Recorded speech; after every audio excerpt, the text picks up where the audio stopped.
Video එක බලන්න කලින් වීඩියෝ එකට ලයික් එකක් දාලා අපේ channel එක subscribe කරන්න. ඔන්න කොමත් එක කාලෙක ඈත ගමක ජීවත් වුණා සූකිරි කියලා හරිම දුප්පත් ගෑනු ළමෙක්. සූකිරිගේ අම්මයි තාත්තයි පොල්ලතු වියලා තමයි ජීවත් වුනේ. ඉතින් සූකිරිලට එදා වේල හොයාගන්නත් හරිම අමාරුයි.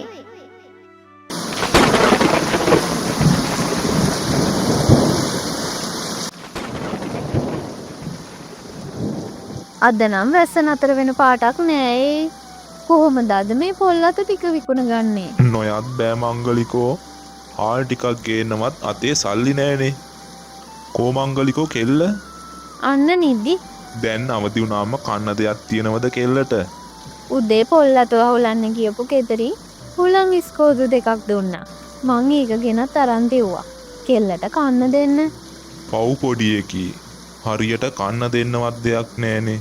ඔන්න තව ටිකකින් නැගිටලා බඩගිනි අම්මේ කියාගෙන අවුරුද්දත් ළඟයිනේ මංගලිකෝ.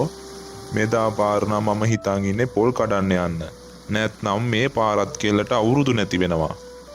අනේයෝ ඇඳුමක්වත් අරන් දෙන්න ඕනේ. ගිය අවුරුද්දෙත් හොඳට ඕම ඇඬුවා. මේ කිලින්ගේ පොඩි උන්ගේ ඇඳුම් දැකලා. තාම පොඩි දරුවෝනේ. අපේ නැති බැරිකම් ඒ දරුවන්ට තේරෙන්නේ නෑනේ. අනිත් එක අපේ කරුම ඒ දරුව ගෙවන්න ඕන නෑනේ. මේ පාර මාත් පොල්ලතු ටිකක් වැඩිපුර එකතු කරගන්න ඕන. ඉස්සර වගේ දැන් පොල්ලතු විකිනෙන්නෙත් නෑනේ. කෙල්ලට කැවුම් ගෙඩියක් හරි හොයලා දෙන්න ඕනේ. ඒක නම් හොඳයි. අම්මේ මට බඩගිනි. අනේ මගේ සූකිරි නැගිට්ටද? කො එන්න බලන්න මෙහාට.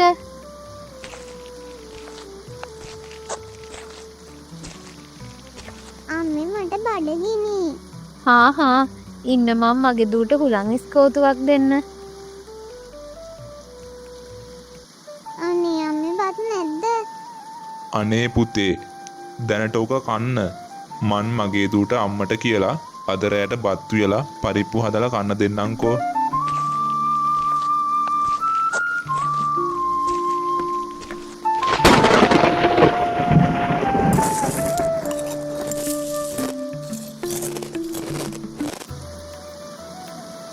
ඔහේ ඔය වැස්සම කොහේ යන්නද එළියට බැස්සේ? මෙහෙම ඉඳලා හරියන්නේ නෑ මංගලිකෝ. වැස්ස නතර වෙන පාටක් නෑ. මං යනවා මේ ටික විකුණගෙන එන්න. ඉතින් ඔන්න සූකිරිගේ තාත්තා වැස්සෙම පොල්ලතු මිටියත් අරගෙන නගරයට යන්න පිටත් වුණා. පොල්ලතු විකුණලා ලැබුණු සොච්චම් මුදලෙන් හාල් පරිප්පු අරගෙනමයි සූකිරිගේ තාත්තා ආයෙම ගෙදර ආවේ. දුවේ සූකිරි ඇයි තාත්තේ?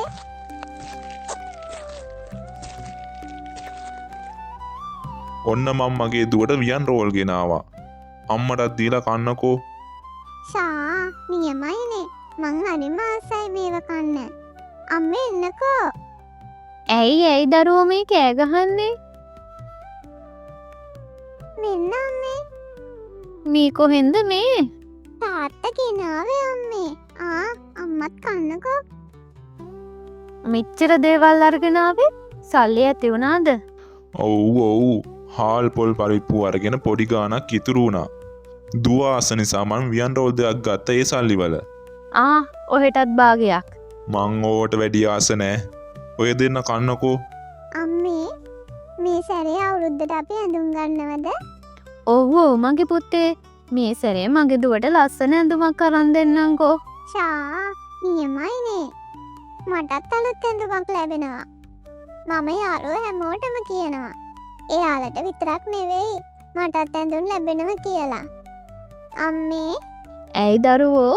එතකොට අපි කැවුම් කෙසෙල් එහෙමත් හදනවද? ඔව් අපි මේ පාර කැවුම් හදමුකෝ. මන් මගේ දුවට ඔන්චිල්ලාවකුත් බැඳලා දෙන්නම්කෝ. මගේ හොඳ තාත්තා. මේ සැරේ නම් මට යාළුවන්ට කියන්න ගොඩක් දේවල් තියෙනවා. ඉතින් සූකිරි නම් හිටියේ අවුරුද්ද දවසේ තමන්ට ලැබෙන දේවල් ගැන හිතලා හරිම සතුටින්. ඒත් සූකිරිගේ අම්මයි තාත්තයි හරියට මහන්සි වුණත් අවුරුදු සමරන්න තරමට සල්ලි හොයාගන්න නම් බැරි වුණා. ඉතින් වැඩිපුර ටිකක් සල්ලි හොයාගන්න ඕන නිසාම සූකිරිගේ තාත්තා ලොකු පොල් වතු වල පොල් කඩන්න ගියා. මෙහිම ගියපු දවසක පොල් ගහකින් වැටලා සූකිරිගේ තාත්තගේ කකුල කැඩුනා.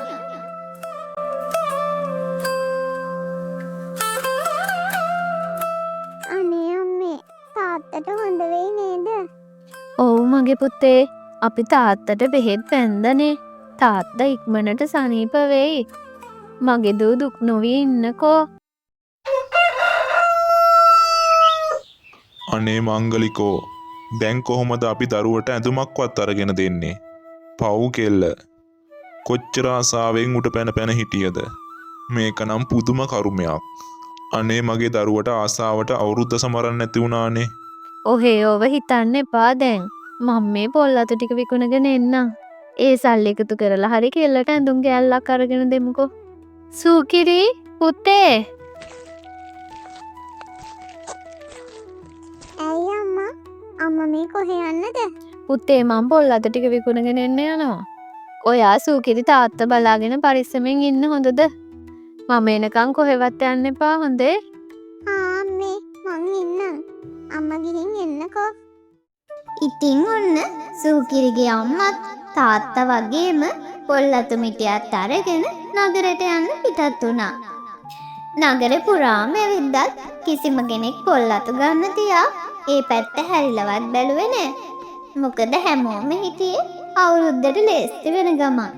ඉතින් සූකිරිගේ අම්මා හරිම දුකින් ආයෙම ගෙදර ආවා.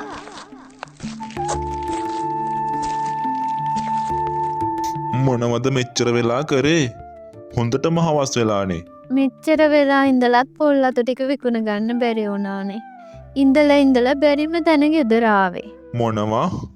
මේක නම් අපේ නරකම කාලයක්ද කොහෙද? දෙවියනේ පුදුම පවක් අපි කරලා තියෙන්නේ.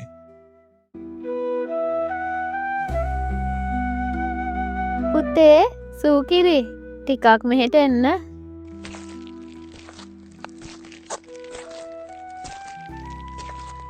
ඇයි අම්මේ? සූකිරි අම්මා දවස් ගාණක් පොල් අතු අරගෙන නගරෙට ගියාට එකක්වත් විකුණ ගන්න බැරි වුණානේ පුතේ. තාත්තටත් තාම සනීප නෑනේ. මගේ පුතා අම්මලා එක්ක තරහ නෑ නේද? මෙදා සැරේ ඇඳුමක්වත් අරන් දෙන්න බැරි වුණාට. අනේ මං අම්මලා එක්ක තරහ නෑ. අපි ලබන සැරේ ගමුකෝ. ලස්සන ඇඳුම් ගොඩක්. අපි තාත්තව සනීප කරගමුකෝ අම්මී ඉක්මනට. ඉතින් සූකිරිගේ පුංචි හිත කොච්චර ලස්සනද කියලා හිතලා සූකිරිගේ අම්මට සතුටක් දැනුණා වගේම සූකිරිට අවුරුදු නැති වුණ එක ගැන අම්මා ගොඩක් දුක් වුණා. ඉතින් ඔන්න අවුරුදු දවසක් උදා වුණා. කොහාඬනවා රතින්ය සද්ද ඇහෙනවා. ඒත් ඉතින් සූකිරිගේ ගෙදර නම් වෙනද වගේමයි. ඉතින් සූකිරිගේ යාළුවෝ සෙල්ලම් කරන සද්දය ඇහිලා සූකිරිත් ඒ පැත්තට යනවා.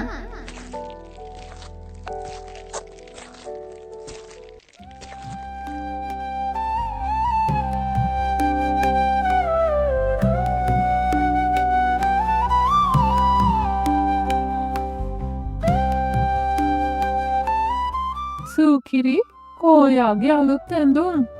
ඇයි ඒක ඇඳගෙන ආවේ නැත්තේ? මං ඇඳුම් ගත්තේ නෑ නුවන්. ඇයි අනේ? අපි හැමෝම ගත්තනේ.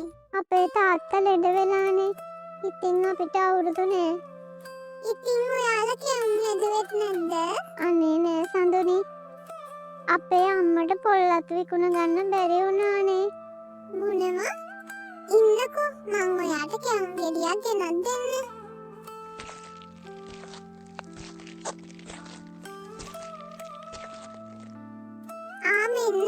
ඔයා මේක කන්න. මම මේක ගෙදර ගිහින් කන්නම් සඳුනේ. ඉතින් සූකිරි සඳුනි දීපු කැවුම් ගෙඩියත් අරගෙන හරිම සතුටින් ගෙදර යන්න පිටත් වුණා. ඉතින් මේ යන අතරමඟදී බිම වැටිලා ඉන්න ආච්චි කෙනෙක් සූකිරි දකිනවා. ආච්චි ඇයි ඔයා මේ බිම වැටිලා? කෝ නැගිටින්න. අනේ පුතේ මට කන්න දෙයක් දෙන්න. කන්න දෙයක්? ආච්චිට බඩගිනිද? අනේ ඌ පුත්තේ මට ගොඩක් බඩගිනි. මම දවස් ගානකින් මොනවත් කාලා නෑ. අනේ පුත්තේ මට කන්න දෙයක් දෙන්න ළමයෝ. ඔයාට පිං. මන් ළඟ කන්න දෙයක් නෑනේ ආච්චි. ඔය මොනවද ඔය දරුවගේ අතේ තියෙන්නේ? මේ මගේ යාළුවා දීපු කැවුම් ගෙඩියක්. ආච්චි මේක කන්නකෝ.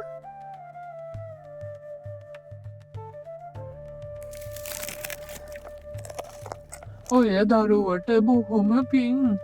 මගේ බඩගින්න නිව්වට. මං යන්නම් ආච්චි. අම්මා මං එනකම් බලාගෙන ඇති. ඔය දරුවා මගේ බඩගින්න නිවපු නිසා මං ඔය දරුවට මෙන්න මේ පොත දෙන්නම්. පොතක්? මට මොකටද ආච්චි පොතක්? ඔය දරුවා මේ පොත අරගෙන ගිහින් ඔය දරුවට ඕන හැම දෙයක්ම මේ පොතේ ලියන්න. ඒ හැමදේම ඔය දරුවට අනිවාර්යෙන්ම ලැබෙයි. ඔන්න ඉතින් සූකිරි මේ ආච්චි දීපු පොතත් අරගෙන ආයෙම ගෙදර යන්න පිටත් වුණා.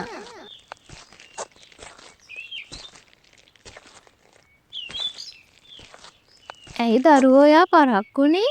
මොනවද මෙච්චර වෙලා කරේ? අම්මේ මං සඳනිලා එක්ක සෙල්ලම් කරා. මොකද්ද ඔය අත්තේ? මේ පොත මට මගදී ආච්චි කෙනෙක් දුන්නේ අම්මේ. ආහා. දැන් ඔය පොත පැත්තකින් තියලා ගිහින් ඇඟ හොද ගන්න. අන්න මං කොස්තම්බල ඇති. ඇඟ හොදන් ඇවිත් බඩ පිරෙන්න කන්නකෝ.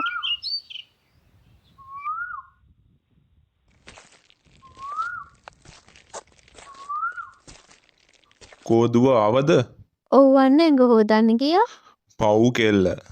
අද අවුරුද්ද දවසේවත් කිසි විශේෂ දෙයක් නෑනේ මේ දරුවට.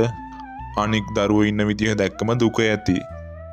අනිත් ළමයි ලස්සන ඇඳුම් ඇඳලා හරි සතුටින් ඉද්දි මගේ කෙල්ල විතරක් පරණ කඩමාළු එල්ලගෙන ඉන්නවා. අම්මේ කෝ දැන් ඇඟ හොදගෙන ආවද?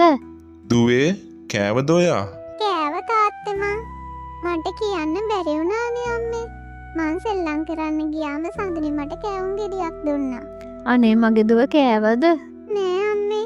අනේ ඇයි පුතේ? මං එද්දි ආච්චි කෙනෙක් බඩගින්නේ වැටිලා හිටියා. එයාට කන්න දෙයක් ඉල්ලුවා. ඉතින් මං ඒ ආච්චිට ඒක දුන්නා. අනේ හොඳ වැඩක්නේ කරලා තියෙන්නේ මගේ දුව. අර පොත ඊට පස්සේ ආච්චි මට දුන්නේ. මොන පොතද පුතේ? මේ පොත. මේකේ අපිට ඕන දෙයක් ලියන්න කිව්වා තාත්තේ. ඒ හැමදේම අපිට ලැබෙනවා කිව්වා. ඔන්න ඉතින් සූකිරි අම්මටයි තාත්තටයි විස්තරේ කියලා මුලින්ම තාත්තගේ කකුල සනීප වෙන්න කියලා ලිව්වා. ඉතින් තාත්තට සනීප වුණාට පස්සේ කෑම බීම සූකිරිට ඕන හැමදේම දවස ගාන ලිව්වා.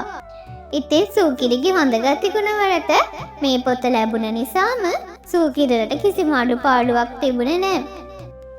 ඊට පස්සේ ඉතින් සූකිරි අම්මයි තාත්තයි එක්ක හරිම සතුටින් ජීවත් වුණා.